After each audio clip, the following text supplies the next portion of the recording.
You cannot be in an organization like this and want steady Eddie. I'm not going to be able to do that for anybody. But if you want to see your thumbprint on things, if you want to be able to look around and be like, this didn't exist before and I built it, I think there's nothing more gratifying than that. Call them change makers. Call them rule breakers. We call them redefiners. Join us in conversation with daring leaders who are creating extraordinary impact and driving change from around the globe. Each episode gives you a fresh perspective on your leadership and career journey. I'm Hoda Tahoon, a leadership advisor at Russell Reynolds. I'm Clarke Murphy, the former Chief Executive Officer and a leadership advisor. And this is Redefiners. Hi, everyone, and welcome to Redefiners. Thank you for joining us for today's conversation. Our guest is a protector of sorts with a track record of exceptional growth for the company she leads. Her category is skincare, but her products are about more than just aesthetics. They are central to healthy outdoor living, and they serve an especially potent market segment. Everyone. Our guest products keep people safer at the beach, in the garden, on their morning walks, or anywhere really outdoors. I'm talking about sunscreen. Well, tell you, when you talk about sunscreen, you've got an Irishman here. I have to tell you, I was a competitive swimmer and competitive sailor till I was 16 or 17 years old. So the damage done is almost uncountable. I've already had melanoma. Oh, wow. I've had probably 40 or 50 things cut off me over time, and I go 4 times a year. So this is near and dear to my heart. So, I'm very, very curious to have this conversation. I'm really excited about the conversation too, Clarke. And this is a topic that's been especially important in my family as well. As some of the listeners may not know about me, but I'm actually Middle Eastern by heritage. And so I have brown skin. And so this topic is a really interesting one because there's been a lot of education for me and for my family over the last number of years about skincare. Well, our guest today is Amanda Baldwin. She's the CEO of the exceedingly popular SPF skincare brand Supergoop. Her career started on Wall Street before she pivoted into the beauty industry, working for brands like Dior Beauty and Clinique. Supergoop has grown over 20 times its size under Amanda's leadership. She's highly sought after from publications and podcasts like ours, so we're quite lucky to have her with us. I cannot wait to bask in her presence today. Amanda, welcome to Redefiners. Great to be here. Thanks for having me. Well, I have one story. When I was 25 years old and went to the dermatologist for the first real official appointment, not realizing how much damage I had. And the dermatologist says to me, "Oh my gosh, Clarke, you're what we call stir fry." And I don't really appreciate dermatological humor, much less on my own skin. But Amanda, if you look at what's going on in our weather and our patterns and sunscreen and skin damage, you're in the real middle of what's going on. I'm fascinated to have this conversation. Yeah, look, this brand is based on a mission and on scientific fact. And, we love the sun. It's a beautiful day here in New York and we want to be outside enjoying it. But it is also really important to be protected. So again, as a major user, we have 4 children, all of whom inherited my white Irish skin. I've probably tried every single brand there is and various grades of it. Supergoop has taken off. Why do you think it has taken off and why is it so successful? I think there's many things. I think that the beginning and the origin story of the brand, I think the birth of the brand set it up for success. So we have an incredible founder. Her name is Holly Thagard. She had a friend who was diagnosed with skin cancer at age 29 and looked at the world around her and said, well, why did that happen? There's really no good reason. Skin cancer is 16 times more common than breast cancer. 1 in 5 of us will be diagnosed with it in our lifetimes, and yet it is still highly preventable through a magical lotion. And Holly's early insight that still drives us is, okay, well, how do I change behavior so that everyone is wearing sunscreen every single day? And emphasis on everyone. Certainly Irish skin is more susceptible, but every skin tone is susceptible. And I think that's a really important aspect of how we're thinking as a brand. And really from that early insight was born a brand that is about changing perceptions of sunscreen, of creating products that you actually want to wear. So it was never that there was no sunscreen to buy. It just was icky, sticky, tacky messes that nobody actually wanted to use. So if you want to change behavior, you first have to create a product that people love. And the second thing is equally important because I think product and brand go hand in hand. is a brand that people love. And Supergoop, from its very beginning, the day that it was born, the day that it had its logo, the day that it had its name, its exclamation point, its color yellow, we've been spreading the sunshine. And I think that also has a huge impact on people, is to sort of connect the dots between the product that is protecting you and the joy that it enables. And I think it's when those two things come together that we really can change a category and to create a category. And that's really what we've done. Now we're doing it on a global basis. That also takes a lot of incredible operational oomph. And I often talk about that what the consumer sees is obviously super important, but what they don't see is equally important to our success. And that's all about people. So you have to have all of those things happening at once. You can't have any single one of them. And I think that it's really when you have the product, the brand, the infrastructure, and the talent that drives all of that, that you can be on the amazing ride that we're on. So forgive me for asking an incredibly basic question, but it is fundamental in our house. Some people say you've got to wear 50 or more. Others sell a product that say SPF 100 and say that's just marketing. There's nothing more that helps. What should the average person buy who is in the sun more than just walking from the house to the car? So our point of view is always somewhere between SPF 30 and 50. And the American Academy of Dermatology recommends SPF 30 for a minimum amount for daily use. And we actually are very big believers in every single day. That is our tagline. So we actually think that it is the incidental exposure. This was, again, an early insight in this brand. It is walking to and from the car. Actually, that is the source of a lot of skin cancer. So don't underestimate that. Don't underestimate the UVA rays that are coming literally through your window. If you are outside and doing an active sport, our play line, as we call it, is SPF 50 and with an 80-minute water resistance, because that's really the best thing for that kind of occasion. We make over 40 formulas because we don't think it's one size fits all. It's not one size. Skin type, skin tone, daily habits, what you're doing, you need different things, right? I don't wear the same pair of shoes when I'm on a tennis court as I do sitting in the office. It's very similar with your sunscreen. In terms of the actual bigger numbers, the way to think about a sunscreen above a 50 is basically an asymptotic line to get all geometry on you. So there's many more ingredients required to get the delta between a 50 and a 60 and 100, but you're getting very minuscule differential impact. So with all due respect, it is marketing. There you go. Yes, there is more protection, but it's just not enough to make a difference. And we actually think that it can give you a false sense of security. And the number one thing, and probably if you were a sailor and a swimmer, you understand this, is people don't reapply, right? So any sunscreen, ours and anyone else's, is regulated by the government. It needs to be reapplied every 2 hours if you're in direct sunlight. So if you're out sailing for the day, oftentimes it's like, what, I put on sunscreen, but did you reapply it? And that's where a lot of damage comes in as well. So we think if you put on 100, you might think you have that much more protection. You actually don't.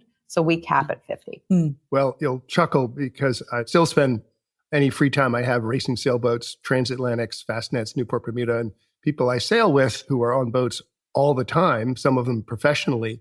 Everyone says, how can you do that? You don't have sunburns and sun damage. Well, they all say the same thing, is prevention is the best thing. Use Supergoop. You won't have a face that's all chalky and nice. That's a big part of our of how we think about product, is there should not be compromises, right? I should be able to get that protection, but I shouldn't have to look like a ghost. I think I've got a sponsorship opportunity for you. Right. Well, our Series B investors are both sailors.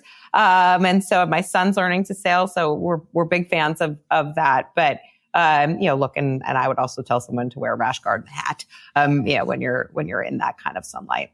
Amanda, I know Supergoop got its start on the school playground. Can you tell us a little bit more about that story?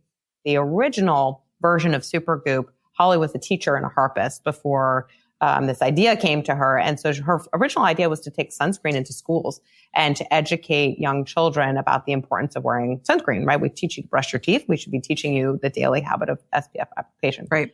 Turns out that's a fantastic way to start a brand, but sunscreen is actually not allowed in schools without a permission slip because it is an OTC drug. And we've spent the last 17 years changing laws in various different states to modify that. And there has certainly been progress by half of states now. You don't need a permission slip, but there's a lot of interesting nuances that come with that history that we still talk about. We now actually have a program called Ounce by Ounce where we give away sunscreen for free in schools. And it's part of the White House Cancer Moonshot program. So it's very much in our DNA and in our purpose to think about how to educate, but it does come with its own set of nuances because of the fact that it is a regulated part of the skincare industry. Got it. Can you tell us a little bit more about that pivot from Supergoop in the playground and with that audience? It's very young and sort of shifting based on what you just described and how you were thinking about the product and marketing the product. Can you tell us a little bit more about that? Yeah, I mean, I think, look, this brand from the very beginning was designed to be for everyone. I mean, I think it's the thing that when I met Holly was one of the many things that I fell in love with was I just don't think there's a lot of brands that truly have the right to serve everyone. Ages, different genders, different lifestyles, different geographies. There's just not that many like truly brands that have that level of, I think, potential and scale and really being an icon in their industry. That was in the origin story of the brand. So again, it kind of started with children. The spirit of the brand is very playful. And that's part of who we are. But over time, we've really been able to evolve and focus on what are the consumers that are sort of the next best group for us to be able to educate. And so when I started, we had one shelf and 100 Sephoras. And so we really tripled down on that relationship. It's still an incredibly important relationship to us to really understand that consumer, but I called at that point the makeup loving millennial. If she could fall in love and understand the importance of sunscreen, we could really start to change the conversation because Sephora and this consumer, they know how to help us create movements. And so that was really where we started when I began, was really focusing on that specific consumer because of our distribution, but also because of the power that she had to get a conversation going.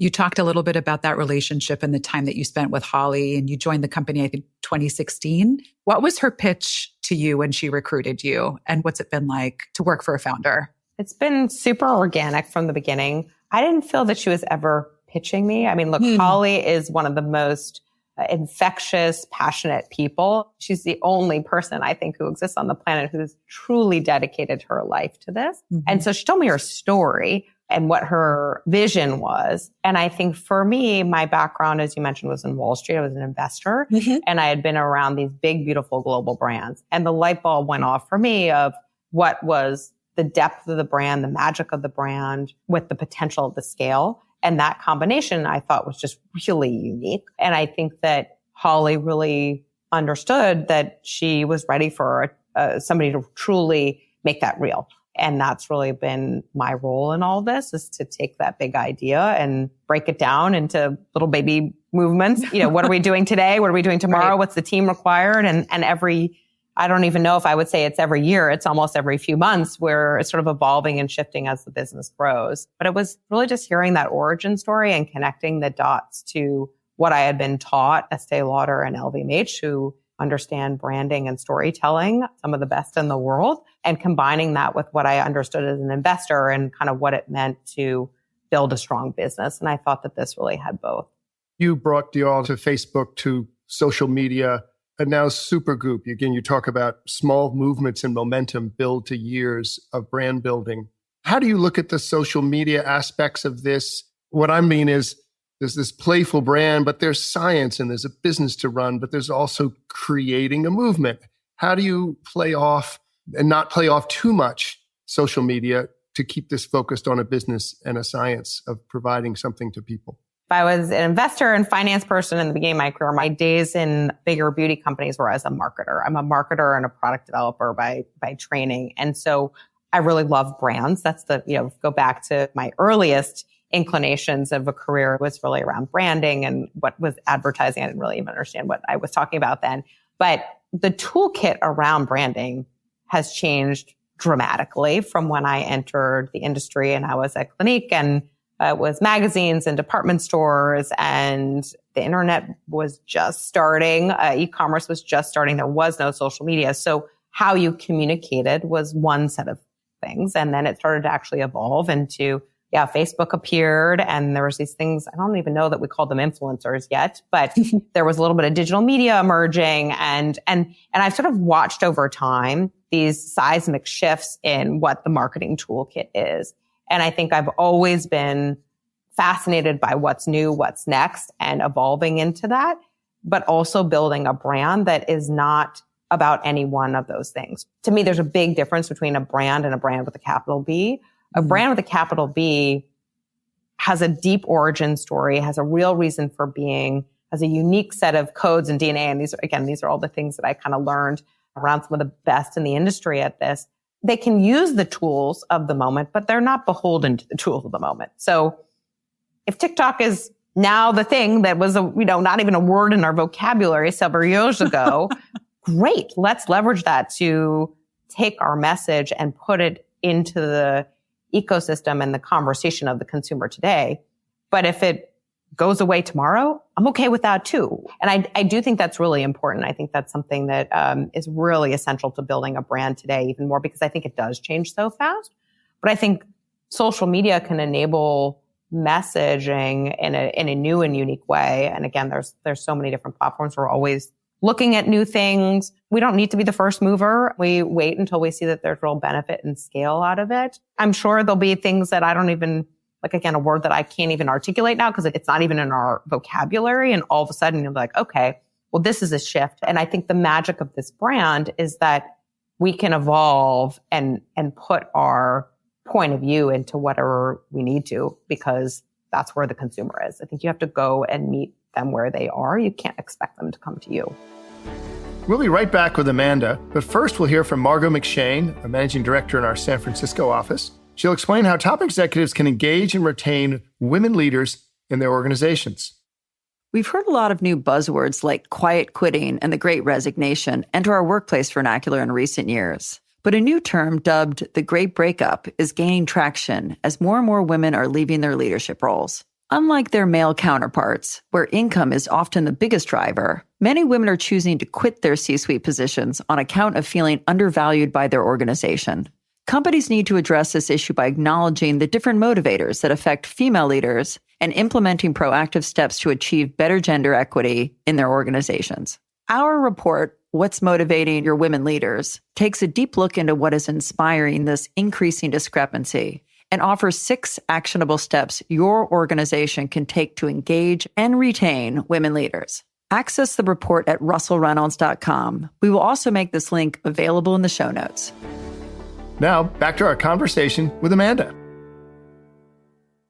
You mentioned earlier going global, further expanding where the brand will go. There's a lot of different types of people in the world and different stereotypes and mindsets around sunscreen and just skincare in general. How are you thinking about that as Supergoop goes beyond borders and starts to go into different areas where there may need to be an education around certainly skincare more broadly, but particularly around sunscreen?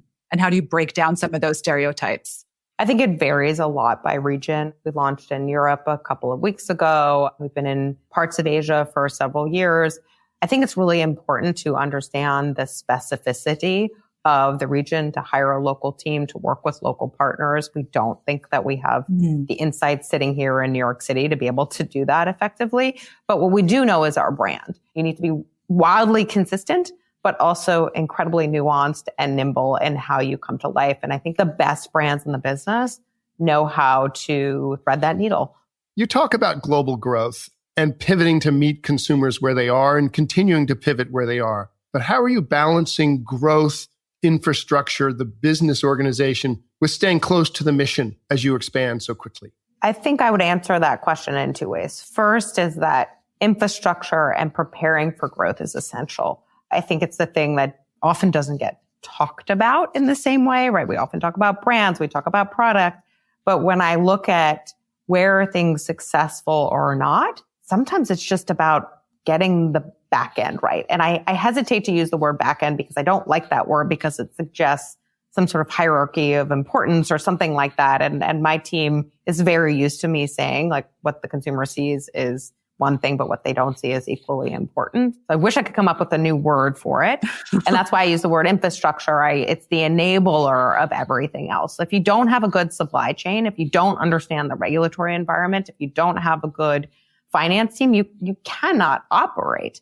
And this is something that we're very focused on as an organization now, is the infrastructure required to build a business to what it got to in the last couple of years versus what we want to do in the next few is very different. It's a whole nother level. Most of my conversations are about that because the marketing and the brand is a continuation of that mission, right? Like that mission and that clarity as a brand, that never changes. But how we execute on a daily basis changes daily, because all of a sudden you're like, oh, I'm in 16 more countries in Europe. I better know how to operate with that. So that's what's constantly changing. And that's what I think is really the balance of building what I hope we create over time, which is a global category defying business. You never lose sight of the clarity of what you're trying to create and what your brand is. And that goes back to the DNA and the origins. And again, it evolves how you communicate and all those things, but you are constantly changing the way in which you are operating the business. That's something I'm learning as I'm going. That is the entrepreneurial journey that we're on. Amanda, we all have moments in our life when the way that we look at the world changes. And on this podcast, we call it a redefiner moment. And this is a question we put to all of our guests. What was a redefiner moment for you? I have so many, but I'll am I only allowed one? No, please tell us. I think a big moment for me was, and I sometimes get asked for career advice or, how did your career unfold? And I think a big redefiner moment for me was watching the digital ecosystem evolve and emerge. And I kind of joke now that I've sort of had to throw away all my marketing textbooks from when I was in business school. Sorry. The branding principles still hold, but I watched, I was like, oh my goodness, the generation of brands that are going to come up through the ecosystem is going to look very different because of just the world shifting and emergence of digital and mobile and whatever is going to come next. And that forced me to rethink about what my career might look like, because we're kind of in that mode, given this podcast of just kind of, again, it, in some ways very similar to even how I'm thinking about Supergoop, that the brand never changes. Who I am hasn't changed since the very beginning of what I've been interested in doing. But the world shifted around me and I had to rethink and was like, oh, well, maybe this earlier stage company thing that, again, didn't exist when I graduated from business school, something that I really need to understand. And here I am. I never could have predicted that I would find what ultimately I hope is my sweet spot, which is running a business for a private equity firm and understanding that. I think it had a lot to do with watching a whole ecosystem shift that just didn't exist. So when I graduated from business school, there was no Shopify, there was no Instagram, there's barely Facebook. I'm really dating myself here. No Amazon, like none of these things. And so you can really have a perspective about what you quote unquote want to be when you grow up, but you have to be really open-minded to redefining what that is, not losing sight of what's most important to you, but it kind of, somebody asked me, would I expect to be doing this? It didn't even exist to be able to do it. You've come out of the Clinique and Dior and these incredibly recognized brands. What's your advice to someone that says, how do you create a market where someone will switch brands to be disruptive in such a brand-centric industry? So I would actually say we are not about switching brands. We're about adopting a behavior. So actually what we're creating is a new category and a new behavior. So I say keep using that Clinique and that Dior. And this is about a new thing that people just weren't even thinking that they needed on a daily basis. And so that's a very important thing for me. It's a lot about like, what's the white space that we're going after? I think it's a lot about what motivates me and my team is that we're actually creating something new. This is not a game of buy my product, not yours. This is about making us all healthier by adopting a new behavior. Almost like you're adding something to the toolkit. It is. I mean, we see it in the statistics. We see it in our research. When I first started, it was sort of 85-90% of people don't wear sunscreen on a daily basis. Wow. 75% of Supergoop users do. Wow. And that stat probably could be updated. That's a huge change. And again, we're all better off for it. So that's a really unique thing to do. And so when we actually think about brands that we aspire to be when we grow up, it's probably not other beauty brands. It's really things that are more daily habits, category creators. Those are the ones that I really look up to. And Amanda, you were at global luxury conglomerates, LVMH, Estee Lauder, both very well established high-end brands. How do you compare that experience with being a part of a, younger organization, startup? Everything is still new. You're probably building a lot of it from the ground up. Can you point to specific differences that, you've seen, and what's that been like for you sort of making that shift? I think they're wildly different worlds. I don't think one is better than the other. I think that those brands are extraordinary. They are extraordinary companies.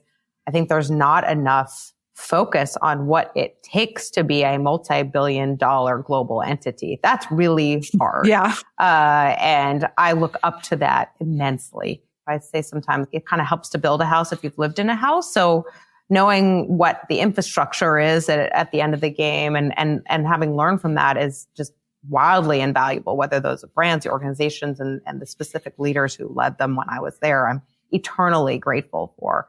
It's certainly a very different life. Entrepreneurship is a roller coaster. The highs are high, the lows are tough, but I love roller coasters, literally and figuratively. So, okay, bring it on. But it's not for everybody. But I think, again, to go back to career advice, nothing is supposed to be for everybody. I don't think there's any one right answer. This is super exciting for me and for the people on our team. Watching them fly is just so amazing. But you got to love change. You cannot be in an organization like this and want steady Eddie. I'm not going to be able to do that for anybody. But if you want to see your thumbprint on things, if you want to be able to look around and be like, this didn't exist before and I built it, that I think there's nothing more gratifying than that. But again, I really look at it as these are personal decisions and there's no one right answer. And I have some very dear friends that are very senior at these organizations now, these bigger companies, and they are having the ride of their lives too. So I just think it's a personal choice. Have you had, as an entrepreneur, managing your life aside from building this brand, how do you decide where the guardrails are? How do you not make it 25 hours a day, 7 days a week? How do you look at balancing your life, your dream, putting your thumbprint on Supergoop? I mean, it's a constant evolution. I don't know that I have a great answer on that. I think to sit in my shoes, you have to be all in all the time. There aren't really boundaries. Somebody asked me that other day and I was like, gosh, I hate to break it to you, but being the CEO of a company like this doesn't come with a lot of boundaries. But that doesn't mean I don't find how to draw the line. I still take vacations that I love. I love to travel. I have an 8-year-old son who certainly teaches me like where to spend my time and my energy when I'm home. But I think there's a lot of integration that happens. I think that we often talk about this idea of balance, which suggests sort of an equilibrium, and boundaries, which suggests that there's one world and not the other. And I sort of think it all melds together, that it's a constant iteration. It's a constant set of where's my best next hour spent, making those decisions on a constant basis and just being in a little bit more free form. So my son is a part of Supergoop. He doesn't really know anything else. I've been here for 7 years and he's 8. This is all he really knows. Comes on store checks with me and like he's kind of into it. And it is important to recharge. And I think everybody finds this sort of pockets of time. I certainly have mine and they're small and precious. And, I kind of know how to make the most of them. Well, it's the most pragmatic answer I've heard to that question. Yeah. I find that relatively realistic and helpful. I don't have it all figured out. And I think that nobody really does. And I think it could be very intimidating to think there's some answer out there. I don't think life is like that. I don't think careers are like that. That's incredibly authentic, though. So we end each podcast with some rapid fire questions. We hope you're ready to go, Amanda. Just what quickly comes to your mind. The first question is, how involved is your daily skincare routine? Oh, I'm always trying something new. I did not grow up a beauty junkie, but I certainly have become one. And when you have so many incredible friends in the industry and are always meeting new brands and new founders, you get to try a lot of things. So it's probably a constant evolution, but it always includes sunscreen. Who is a major role model in your life? There are too many to list. I would say when I get asked that question, I have a flash of faces that go through my head, each one who's played a very specific and different role. I think the consistent thread is they are all big thinkers. They are all change makers. They are all bold. They have a strong point of view and they go for it, but they're also incredibly kind people. The empathy gene is a good one, as many of us have discovered. Next question. What is a piece of advice that has stuck with you for years? That you don't have to be great at everything, but you have to be great at surrounding yourself with people who are the sort of yin to your yang. I was sort of an academic, nerdy person who wanted to do well in every subject. And so this was a big breakthrough for me, was the idea of like, you didn't have to be great at every subject. Be great at the subject that you are destined to be great at, and surround yourself with people who have their version of that, but it's just in a different place. I love that. There's a sort of an awareness, self-awareness piece, right? And then sort of bringing in the extra muscle and skill sets around you. Next question. Above all, what is the one thing that is essential to the success of a brand? Staying committed, never wavering from that. I think the great brands know who they are. They're unapologetic about it. They're really focused. They understand the world is happening around them. When people all of a sudden are like, oh, well, I think this is the thing that's in, I'm going to go be that. That's a brand killer. Well, we cannot thank you enough. Fascinating discussion. The fact that it's near and dear to our hearts is even better. But Amanda, thank you for being here. A couple of things that we pick up on and think about in summary. The focus really has been about changing behavior every day. We start with this theme about a product, but it's about behavior, and you've attached the product story to joy. And it's both walking to the car, or it's the sport of sailboat racing, or playing sports outside. I like the reality. You don't wear the same shoes to the office that you do to the tennis court. And so how one looks at skincare or sunscreen should be the same way. Those of us who understand equally that reapplying is the ounce of prevention. But this sense of the playful brand backed by science, and you pivoted to the focus on the makeup-loving millennial and creating a movement. And little movements create momentum, and months and years of momentum create a brand. And now this brand is building and going on. But it's still this sense of you as an investor thinking about the brand essence and the storytelling and watching it build, and building a toolkit to branding as the world changes, whether it was magazines to Facebook to digital to influencers. The brand still is the capital B. It's the depth of what keeps it going. But you've pivoted. And you say, don't be beholden to the moment, but understand the moment. And if it's TikTok now, that's fine, but we're not going to be beholden to that. We're going to meet the consumer where they are, and we'll continue to pivot.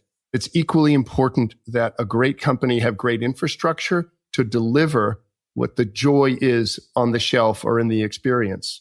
Change the execution daily to meet the market and the expectations and keep the clarity of vision. I love the fact you said we're not going to give in to what's current now. We're going to stay deep to being true to the brand. For you personally, around the career, the world shifted around you. You didn't envision coming out of business school that you'd be in a startup or it would be the sunscreen business. It doesn't matter what business you're in, but be open to redefinition as the world changes around you. And being in a startup, a roller coaster is not for everybody, but understand what you like. If you want to put your fingerprints on something and build something, nothing more energizing. But it is 7 days a week, and you have to find, as you have, the pockets of time to be real. And if your son goes on store checks, then that's the real world when he's living your life and you're partially living his. And finally, focus on bold but kind people. Be practical. You don't have to be perfect. You don't have to be the expert, but build a great team around you that helps perfection come from practical application. So a very pragmatic and authentic discussion. Amanda, you're great. And appreciate that. We're going to make sure your product is everywhere these days because it's close to our hearts. Thanks for being here very much. Thank you for having me. Thanks so much, Amanda. Thanks for joining us on this episode of Redefiners.